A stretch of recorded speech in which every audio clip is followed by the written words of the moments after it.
Olá pessoal, bem-vindos a mais um episódio do nosso podcast Resficta. Mais um de série, né? Tem uma explicação para isso, né? A série ela é mais. Ir ao cinema anda difícil nos últimos tempos para mim. E a série tem uma série de vantagens. Uma série tem uma série de vantagens, né? Ela é mais fácil de acompanhar, é mais curta, né? Os filmes também têm uma duração longa, às vezes que é difícil de acompanhar por conta dos múltiplos trabalhos, né? E acabo optando por acompanhar a série e trazer para vocês. A gente discutiu, apresentei, né, discussões em torno do noir, do neo-noir e da criação muito peculiar da obra da Patricia Highsmith nesse contexto do noir.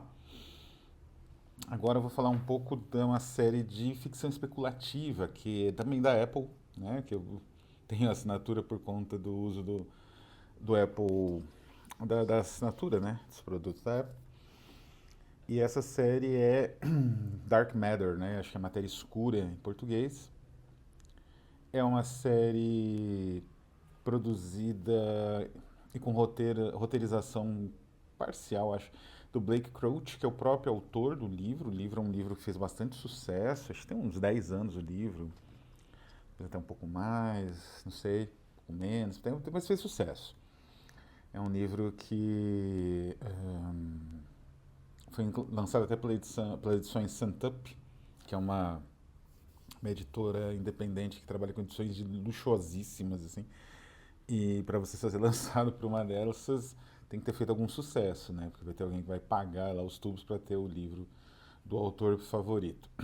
E, enfim, tem os dados da produção aqui, né? Vou deixar na descrição do vídeo. É uma série muito bem feita, da Sony, tem um valor de produção evidente em cada take, né? Embora seja um pouco escuro alguns takes. É uma série com bons atores, Joe Edgerton, a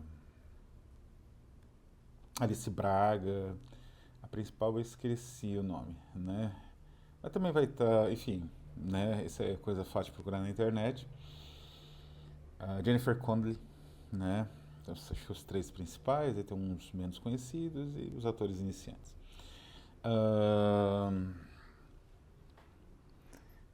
É uma série muito interessante que trata de um assunto que, conversando com o nosso tradutor aqui da Rafus Press, o Fábio Wack, a gente chegou à conclusão que é um assunto que não é muito comum em literatura e, na verdade, é um assunto recente na história da humanidade. A nossa mente demorou milênios para se configurar, para meio que entender esse tema. Entender, não digo, a gente não consegue entender, mas para esse tema se tornar mais ou menos factível até da concepção intelectual, que é justamente o tema da eternidade, da infinitude, né? A infinitude de mundos, a infinitude de tempo, a infinitude de espaço. A infinitude ela é um tema muito complexo, mas fascinante, né? Quer dizer, que o diga essas não sei se chega a ser dezenas, mas essa quantidade bem considerável de filmes, especialmente alguns livros, igual o próprio Dark Matter, da Blake Crouch, que é um livro, né? Sobre o tema da viagem por multiversal, né? Viagem por multiverso. Teve aí os Vingadores, foi inteirinho construído dentro dessa ideia, né? Depois as continuações, Loki, né? Séries. Teve o Flash, né? Filmes aí de blockbusters recentes, né? Mas teve vários outros filmes tratando desse tema de uma maneira ou de outra. E como que a série. Bom, a série, assim, posto o valor de produção, essas partes, digamos assim, da produção que são excelentes, a produção da Sony, inclusive para a Apple, ela tem alguns elementos interessantíssimos, muito instigantes, e outros elementos mais fracos, né? No cômputo geral, é uma série fascinante, eu considero interessante de assistir. Não é tão fácil de ter acesso, porque é de Apple TV, né? Aí precisa ver se tem assinatura, se tem mês grátis, essas coisas assim. Tem várias séries boas, né, Apple TV, que vale a pena. É, E o que que acontece? É uma série, então, que tem alguns pontos interessantes, né? A trama, ela trepida um pouco, eu acho. Ela é muito, muito instigante assim, mergulha, né? Ela puxa o leitor para um vórtice, assim, acho que provavelmente nos 3 primeiros episódios, teve 9 episódios. Espero que tenha acabado, acho que acabou. Me parece que acabou, pelo menos a cena final parecia que tinha acabado, não sei. Vai que tem uma continuação. Tinha um gancho, uma espécie de gancho ali, mais ou menos compreensível, não sei dizer, né? Mas o que que acontece? Até o terceiro, quarto episódio, ele engaja bastante, mas a partir daí, acho que tem um desengate por conta um pouco de uma repetição natural desse tipo de trama, um pouco por, digamos assim, eu não sei se isso também está reproduzindo, provavelmente sim. O autor não tem muita ousadia para investir em algo mais visionário, digamos assim, né? Desde o ponto de vista da estruturação da narrativa e dos episódios que acontecem na trama. Quando a gente pensa, por exemplo, em uma obra que aborda o infinito, a gente pensa, por exemplo, em O Dente de Leão da Primavera, a obra de Karim Gawad, né? Lançada pela Rafus Press, que eu considero assim um dos melhores contos publicados, né? Tenho muito orgulho por nós termos publicado, e mais ninguém, mas é um dos melhores contos já publicados de ficção especulativa e de qualquer outra nos últimos 10 anos, né? É sensacional o que o Karim Gawad consegue e tem um aspecto muito forte visionário nessa trama. E esse aspecto que faz falta no Dark Matter, que é uma trama mais, digamos assim, prosaica no certo sentido, mas que na verdade se policia para não ter, digamos, muitos excessos. Não sei exatamente por que disso. Posto isso, quais são os pontos interessantes? Bom, dá uma brevíssima sinopse. Essa série, ela tem, digamos assim, uma premissa que é evidente, que é uma viagem por múltiplas dimensões, mas a partir daí tudo vira spoiler. É muito complicado, mas vou tentar comentar de uma forma bem abstrata, que não estrague aí a diversão de ninguém, né? Então é a história de um físico, John, não me lembro o nome dele bem, e ele mora com a esposa e o filho, ele dá aula, né, uma espécie de variação do Sr. White do Breaking Bad. Então ele dá aula, não está muito satisfeito com isso, o salário lá, como aqui, né, de professor, espécie de professor, não me parece muito de segundo grau, assim. Mas parece um professor de primeiro ano de faculdade, curso básico de faculdade, né, que daí dá para engenharia, física, né, é mais ou menos isso. E não é numa grande faculdade. Ele é professor ou do médio, acho que talvez seja do médio. E aí ele acontece uma coisa com ele, um evento estranhíssimo, cujas consequências vão ser o desenrolar da história. Esse evento é central para a história e a partir desse evento começam as consequências que vão, né, digamos assim, vão praticamente destruir um mundo, né, desses mundos multiversais. E como é que é a estrutura da história, né? Que aí sim a gente começa a falar mais da trama, depois desse sumário breve, né? E falar desses aspectos. Então, os aspectos positivos estão relacionados justamente a uma das raras abordagens inteligentes, tanto da viagem, quanto do aspecto do multiverso, quanto do aspecto do infinito. Como mencionei, o infinito ele não é um tema recente. Na verdade, o infinito no sentido do universo, ele começou a ser articulado pelo Giordano Bruno. Na verdade, por Copérnico, que fez a revolução copernicana, né? E revolucionou a cosmologia, tirando a Terra do centro do universo. Aí já começou, né? E Galileu e Giordano Bruno, eles fizeram uma segunda revolução dentro da primeira, né, dentro da Revolução Copernicana, que foi justamente perceber a complexidade do universo numa escala infinita. Então, aquilo que se via no céu não era a ornamentação que o demiurgo, o criador ou Deus, né, dentro da perspectiva aristotélica deve ser o demiurgo ou o criador, dentro da perspectiva cristã era Deus, ornava o céu. Aquilo não era um ornamento, aquilo eram estrelas, eram astros. Então a percepção disso explodiu a mente das pessoas na Idade Média, a partir dos textos, especialmente do Giordano Bruno, um dos patronos do canal, né? Ele foi queimado na Itália, em Roma, né? Por conta das suas ideias heréticas e científicas, né?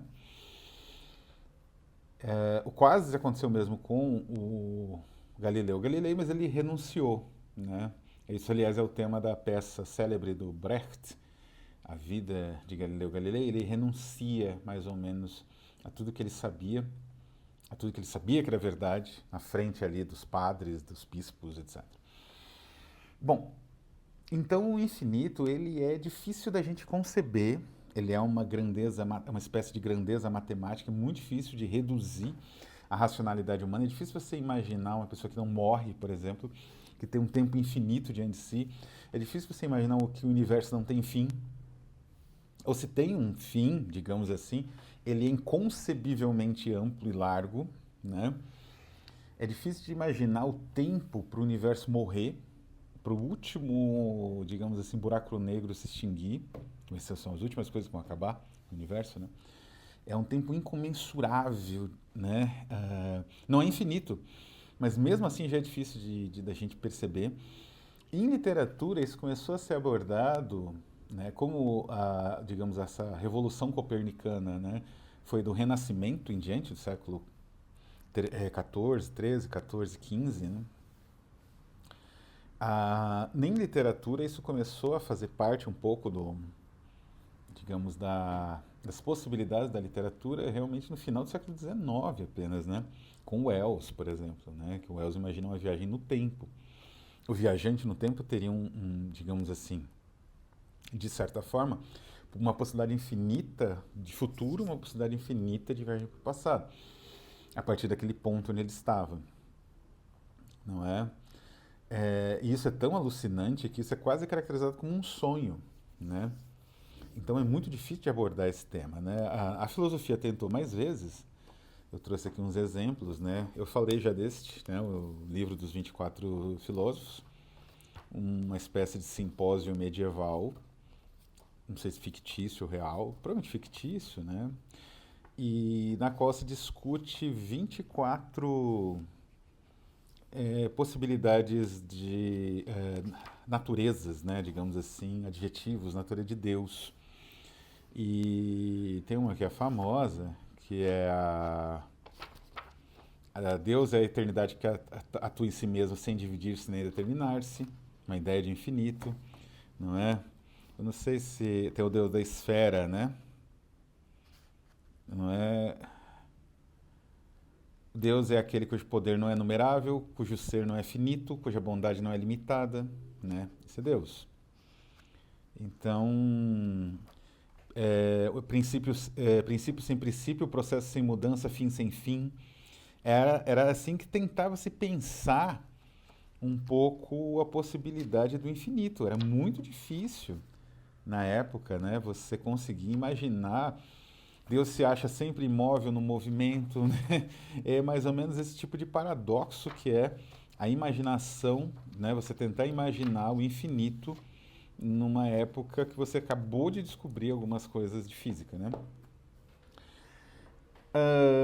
Demoraria muito mais tempo para ter um impacto filosófico mais definido, depois do Giordano Bruno imaginar, porque aqui ainda é Deus, né?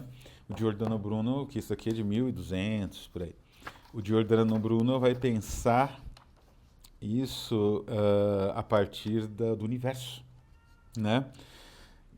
Aqui, aliás, menciona na introdução, que é genial, né? O Copérnico e toda essa galera.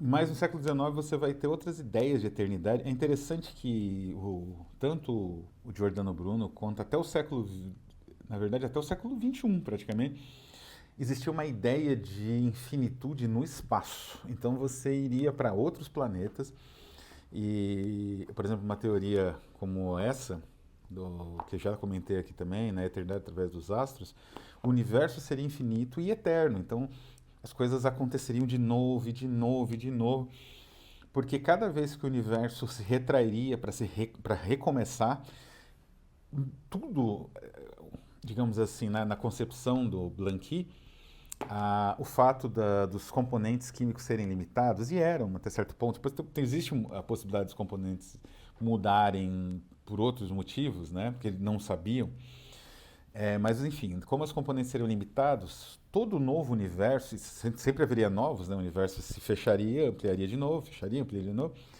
e em cada vez que isso acontecesse, o nosso mundo renasceria, porque a quantidade limitada de elementos resultaria numa quantidade limitada de combinações possíveis. Então, o nosso mundo sempre estaria nessa combinação, só que sempre diferente da última vez que isso aconteceria. É uma ideia genial de eterno retorno, né? E de infinito. Muito complexa, teve uma influência tremenda no Borges, né? Borges admirava muito Blanqui, revolucionário anarquista, que participou de trocentas revoluções na França e na Europa do século XIX. O conservador Borges admirava muito ele. E o Borges, aqui neste livro, justamente, temos a História da Eternidade, em que ele fala dessas diferentes teorias de eternidade. De 1936, o texto do Borges. É um texto fundamental, porque justamente trabalha, né, uma concepção, as diferentes concepções de eternidade. Então, por exemplo, ele compara essa daqui, do Blanqui, que eu comentei agora, com a do Nietzsche, né? Que é o eterno retorno do mesmo, que ele achava muito mais pobre, porque o Nietzsche ele tentou dar uma ideia, né? A história da eternidade deste livro aqui, né? O Nietzsche ele tentou dar uma ideia científica, né? Um relevo científico, assim, não funcionou e tornou a ideia dele descabida, né? Do eterno retorno. Ela é muito mais poética, né? Que sempre você volta, você deve viver cada momento da sua vida como se fosse o mais importante, porque ele vai voltar e aí volta junto toda a sua miséria humana, né? Então, a concepção do Nietzsche é diferente do Blanqui, é um retorno do mesmo, mas também infinito, é um eterno retorno, né? Então é como se tudo que a gente faz volta e volta e volta, né? Então, essas concepções eram concepções interessantes e algo externas. Elas necessitavam digamos assim, de uma percepção do universo em expansão, de um universo para ser descoberto ainda, né?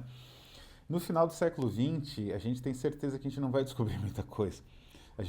O nosso planeta está morrendo, não tem muito tempo de vida, né, o nosso planeta, talvez 100 anos, 200.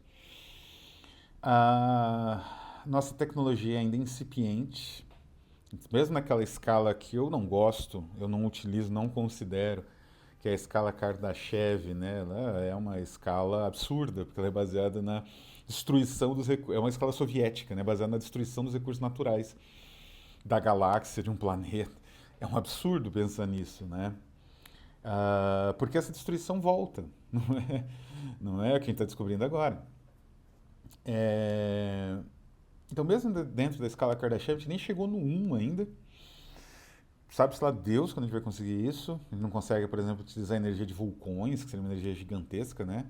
Então não consegue utilizar a energia do planeta. Os planetas estão se afastando rápido, uma velocidade grande até. E então, digamos, os sistemas planetários mais próximos estão ficando cada vez mais distantes. E o mais próximo já fica quase 1000 anos-luz, demoram 1000 anos para chegar, né? Muito longe. Mesmo com uma tecnologia imaginária que a gente nem domina ainda, demoraria séculos para chegar. Então, digamos assim, começou a existir, digamos, um movimento para se explorar mais uma ideia de multiverso. E nesse sentido que se encaixa o Dark Matter. E eu acho que ele se encaixa bem até. E é a parte interessante da série. Porque é uma parte que trata justamente da maneira como que o multiverso ele é, digamos assim, percebido pelos nossos sentidos, como a gente se desloca por ele, como é a viagem, e como ele é, digamos assim, construído. Uma coisa muito legal na série Dark Matter é que eu acho que pela primeira vez, desde o Wells, a viagem ela não se dá por um mecanismo. Não vou dar spoiler, como eu falei, mas a viagem multiversal aqui, ela acontece através de certa forma, de um deslocamento, de fato, mas é um deslocamento no mesmo lugar. E é um deslocamento mental, subjetivo. Isso eu acho absolutamente genial, porque você não precisa de uma máquina, né? Mesmo nos Vingadores, Guerra Infinita ou Ultimato, que eu acho que tem mais isso, a presença dessa história de multiverso, é necessário uma máquina, né? Enfim, uma máquina com vários estágios e tal, uma complexidade imaginária. Não, no Dark Matter é um outro processo muito inteligente e muito interessante que eu acredito ser único, né? Quer dizer, único não é. Eu acredito que ele venha de uma tradição da ficção científica mais subjetiva, da New Wave, daquela ideia de inner space, muito comum no Ballard, né, no Moorcock, e que depois caiu em desuso, né, com a ficção científica soviética usava muito esse tipo de deslocamento mais mental, né, o Arkady e o Boris Strugatsky usavam bastante. É esse tipo de deslocamento que existe, por exemplo, no próprio Stalker, ou Piquenique na Estrada, né? E isso eu achei brilhante, a maneira como isso acontece, né? Outro elemento que eu achei genial é... mais dois da concepção geral que eu achei brilhantes, para não dar spoiler, claro, mas quem assistir vai perceber. Um deles tem a ver, eu falei que a viagem não estava por uma máquina, mas por um processo mental, talvez, não sei, e por um deslocamento. E digamos assim, você conseguir definir para onde você vai, a sua bússola, ela parte do princípio da indeterminação do Heisenberg, né? Quem conhece química, física, vai saber muito bem o que é esse princípio, mas é exatamente esse princípio, na interpretação do escritor, né? E esse princípio faz com que você tenha que ter uma concentração extrema para que os processos mentais não interfiram na sua escolha, de certa forma, definindo essa escolha. É genial, né? Isso eu achei brilhante, né? Quem assistir vai perceber. Pena que, como eu falei, é um trecho que faltou um pouco do aspecto visionário de um cara em Gawad ali para realmente apimentar mais a trama, né? E o terceiro aspecto que aparece nos 45 do segundo tempo, no finalzinho da série, meio do nada, assim, não tem um preparo, não existe nenhuma, digamos assim, nenhuma estrutura do roteiro ou do dispositivo de roteiro que te dá mais ou menos, dispositivo de trama, que te dava mais ou menos uma ideia de que isso vai acontecer, enfim. Pode ser a montagem que acabou não valorizando essas possibilidades, que é justamente a maneira como a série aborda a infinitude.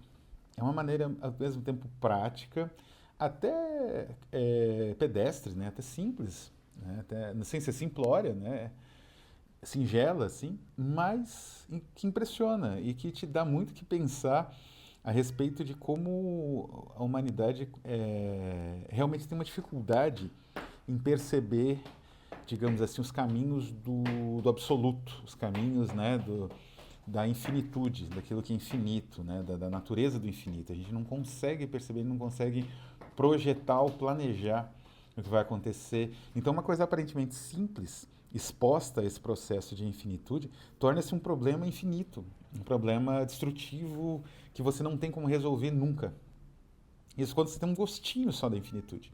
Como eu falei, né? É igual o tempo para se extinguir os buracos negros supermassivos, né?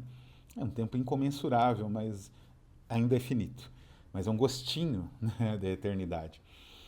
Então, por isso, por essas e outras, eu acho que é uma série que vale a pena, quem puder assistir, que tenha assinatura da Apple TV ou que consiga por outros meios, assista, né? E vale a pena a discussão sempre dessa questão da eternidade. Pretendo, talvez em breve, relançar o conto do Karen Gawad, né?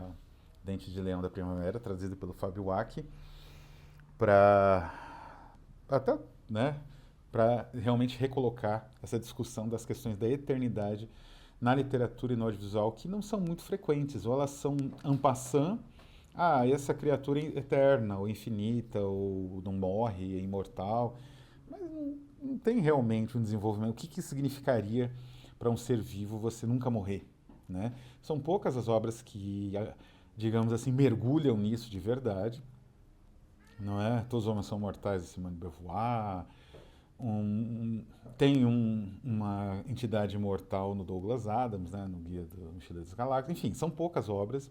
Stanislau Lem também lidou um pouco com isso. O Borges mesmo, né?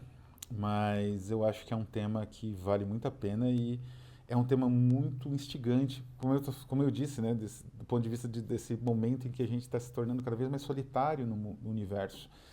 Então, você saber que talvez exista outros universos próximos é uma espécie de conforto, né, nessa solidão que é tão difícil encontrar outros, e estão cada vez mais distantes, né? Outros planetas com vida inteligente. Então é isso, vou ficando por aqui. Um abraço a todos. Apoiem a campanha Migler, está bem no finalzinho. Então, por favor, quem puder, apoie, né? Esse livro vai ser sensacional. Vou ficando por aqui. Um abraço a todos e até a próxima.